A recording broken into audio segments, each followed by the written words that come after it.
My channel.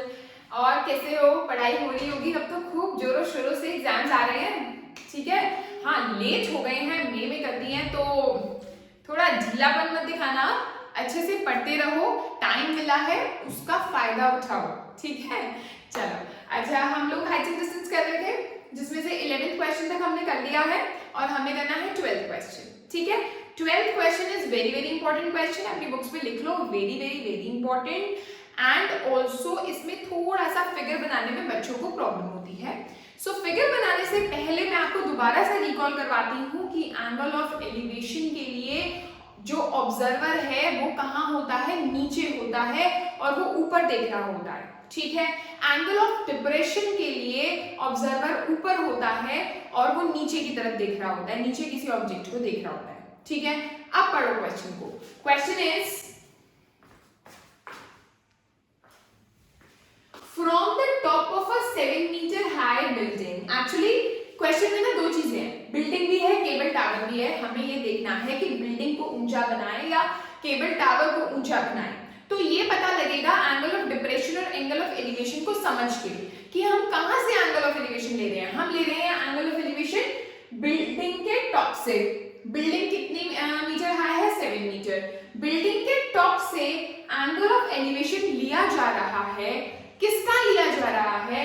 Cable tower का लिया जा रहा है। यानी केबल टावर का एलिवेशन, अगर मैं किसी टावर का एलिवेशन ले रही हूं तो मैं यहाँ खड़ी हूँ, टावर ऊपर है, ऐसी है ना एलिवेशन, ऑब्जर्वर नीचे है, टावर ऊपर है।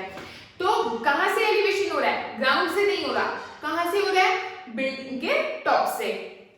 तो लेकिन बिल्डिंग के टॉप से तो हो रहा है, यानी मैं बिल्डिंग के टॉप पे खड़ी हूँ, मैं किसको देख रही हूँ? टावर को देख रही हूँ। तो टावर तो ऊंचा होगा ना, क्योंकि एलिवेशन ले रही हूँ, है ना। तो बिल्डिंग तो बनानी है ऐसे, लेकिन टावर से ऊंची नहीं बनानी, टावर से नीचे ही बनानी है, हाइट कम बनानी है। क्यों? क्योंकि एलिवेशन के लिए ऑब्जर्वर हमेशा नीचे होता है। तो इससे पता चलता है कि जो टावर है वो ऊंचा है और बिल्डिंग कम हाइट की है। तो इसकी हाइट जो है वो 7 मीटर है और ये हमारी एक बिल्डिंग है, ठीक है। बिल्डिंग के टॉप से एलिवेशन लो केबल टावर के टॉप का। ये रहा केबल टावर का टॉप, ये रहा टॉप, और इसका एलिवेशन लो, यानी इसको देखो, यहां से खड़े होकर तो हमारा जो एंगल ऑफ एलिवेशन है वो 60 डिग्री है। यहां तक क्वेश्चन समझ आया? उसके बाद and the angle of depression of its foot. ये इट्स वर्ड किसके लिए यूज हुआ है? इट्स वर्ड किसके लिए यूज हुआ है? केबल टावर के लिए। ये केबल टावर के लिए यूज हुआ है। कैसे पता चला? क्योंकि उन्होंने फर्स्ट सेंटेंस में बोला था angle of elevation of the top of the cable tower, top of the cable tower. वहां पर टॉप की बात हो रही थी, यहां पर उसके फुट की बात हो रही है, ठीक है। तो ये इट्स वर्ड यूज हुआ केबल टावर के लिए, ठीक है। तो केबल टावर के फुट का एंगल ऑफ डिप्रेशन लेना है, यानी इस पॉइंट को देखना है। डिप्रेशन के लिए ऑब्जर्वर कहां होता है? ऊपर होता है। कहां से लेना है? कहां से लेना है एंगल ऑफ डिप्रेशन? वहीं से ही लेना है जहां से एंगल ऑफ एलिवेशन लिया था। ये देखो, from the top of the 7 meter high building, angle of elevation लो पहले केबल टावर के टॉप का, फिर एंगल ऑफ डिप्रेशन लो केबल टावर के फुट का। अभी समझ आई? ठीक है। लेकिन पॉइंट वही है, वहीं से ही एंगल ऑफ एलिवेशन लिया जा रहा है, वहीं से ही एंगल ऑफ डिप्रेशन लिया जा रहा है। और जो मैं आपको सेटिंग बोलती थी कि एंगल ऑफ एलिवेशन के लिए ऑब्जर्वर नीचे है, वो सेटिंग सही है, और जो एंगल ऑफ डिप्रेशन के लिए ऑब्जर्वर ऊपर है वो भी सेटिंग सही है, ठीक है। तो एंगल ऑफ डिप्रेशन लिया जा रहा है फुट का, तो यहां से यहां, यानी ये वाला angle is given to be 45 degree. आई बात समझ में? ठीक है। तो if this is 45 then this will also be 45, ठीक है, क्योंकि ये पैरेलल लाइंस हैं और ये ऑल्टरनेट एंगल्स हो गए। ऑलराइट, समझ आया? ठीक है। तो मैं यहां पर नाम दे रही हूं A B C D and E। Okay, हमें क्या निकालना है? Find the height of the tower. That means मेरे को ये पूरी की पूरी हाइट निकालनी है, ये यहां से यहां, ठीक है, जिसमें से मुझे BD ऑलरेडी पता है। If this is 7, if AE is 7, then this will also be 7, obviously, right? आप लिख सकते हो because AE जो है वो 7 मीटर है, so therefore BD is is also 7 meter. Now, in triangle ABC, tan 60 is equal to BC upon AB. है, ठीक है? जो BC है, यानी जो इतना सा पार्ट है, उसको मैं क्या लिख सकती हूँ? उसको मैं लिख सकती हूँ h minus 7. इस पूरे में से अगर इतना पार्ट माइनस करूंगी तो ये आएगा ना, है ना? So this is h minus 7. Okay, तो इसको मैं लिख देती हूँ BC को h minus 7 upon AB. अब ये AB क्या है मेरा? पता ही नहीं मुझे, है ना? तो इसको मैं x मान देती हूँ. अब अगर ये AB x है तो ED भी x होगा. सेम है ये. तो यहाँ पर लिख देते हैं let AB is equal to x. ठीक है, तो ED भी x हो गया. तो अब यहाँ पर AB की जगह मैं x लिख देती हूँ, tan 60 की जगह रूट. एक तो इक्वेशन ये आ गई मेरी, है ना? अब करते हैं ट्रायंगल. आप दो ट्रायंगल ले सकते हो, या तो ले लो AED, ठीक है, या फिर ले लो ABD. One and the same thing, same बात होगी, कोई फर्क नहीं पड़ेगा. हमने ले लिया मान लो ADE. ADE में tan 45 जो होगा, यानी ये वाला is equal to AE upon DE. AE upon DE, ठीक है. tan 45 1, AE क्या है 7, DE क्या है x. तो हमारा तो x आ गया, है ना? इससे वाले 7 को हम यहाँ पुट कर देते हैं x की वैल्यू. तो √3 is equal to h minus 7 upon 7, है ना?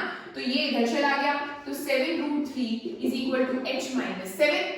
ऑलराइट, तो मेरा ये जो 7 है ये उठ के इधर आ जाएगा प्लस में. So h will be equal to 7 plus 7√3, यानी 7 1 plus √3 मीटर. आंसर इजी, है ना? इजी क्वेश्चन होता है. कंफ्यूज होते हो, क्यों होते हो पता नहीं. फिगर बेस्ड ध्यान दो कि फिगर कैसे बनानी है. सिर्फ इतना माइंड में रखो कि एंगल ऑफ एलिवेशन के लिए ऑब्जर्वर को कहां होना है, डिप्रेशन के लिए ऑब्जर्वर को कहां होना है. That is it. इस पूरे चैप्टर में कुछ है ही नहीं और बहुत ही इजी चैप्टर है. चलो बच्चे चलते हैं नेक्स्ट क्वेश्चन पे जो बहुत इजी है. इससे पहले वाला थोड़ा सा कंफ्यूज करता है बच्चों को, but this one is quite easy. देखो, as observed from the top of the 75-meter high lighthouse from the sea level.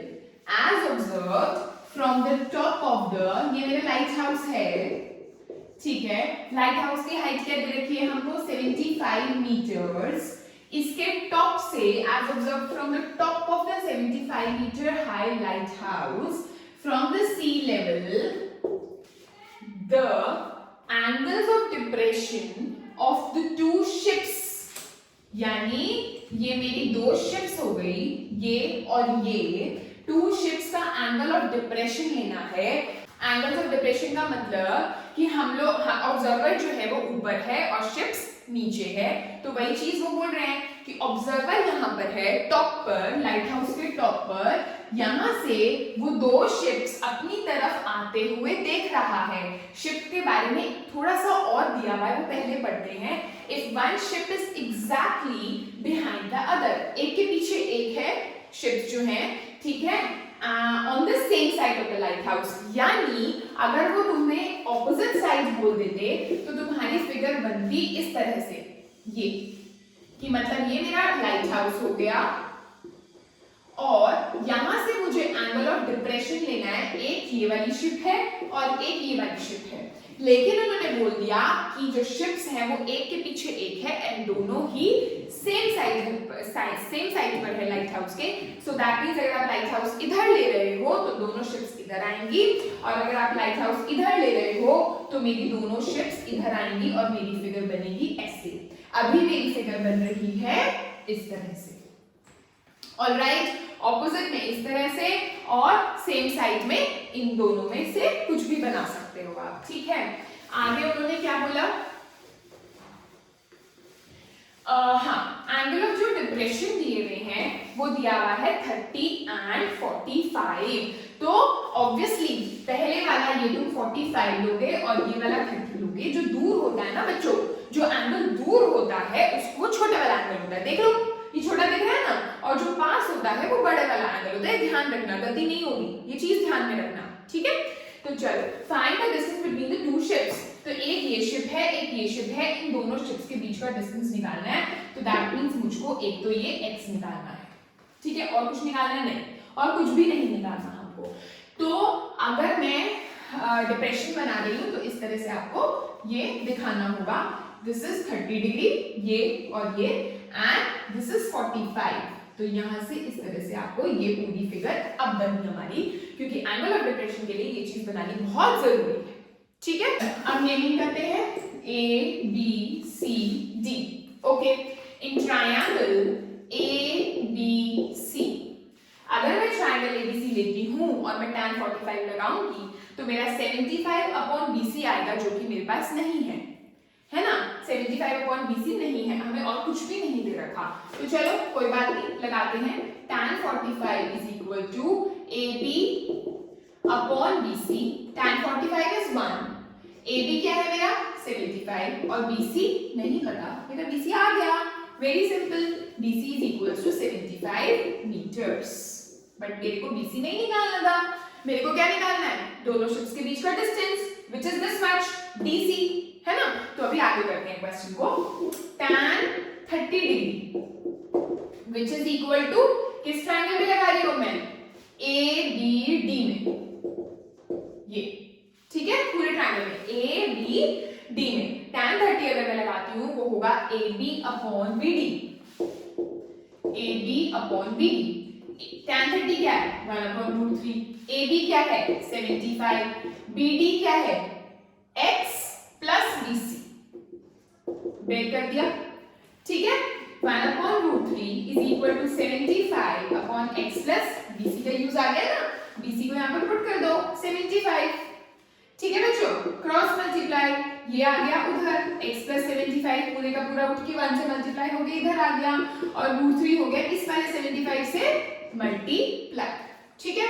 So x will be equal to 75√3, ये 75 चला गया उधर माइनस में, तो मेरा आ गया 75√3 minus 1 meters, answer. Okay, so this was question number 13। Okay, so today we have done two questions, 12th and 13th, जिसमें से 12th question बच्चों ध्यान से करना, गलत करके आते हैं बच्चे एग्जाम में। Okay, so we are left with 3 questions now, which we'll be doing in next video. Okay बच्चों, do subscribe my channel if you have not subscribed yet. And guys, जरूर share कीजिए ये video with your friends and do keep writing in comment section. ठीक है, I'll be waiting for your comments. Bye bye. Thank you.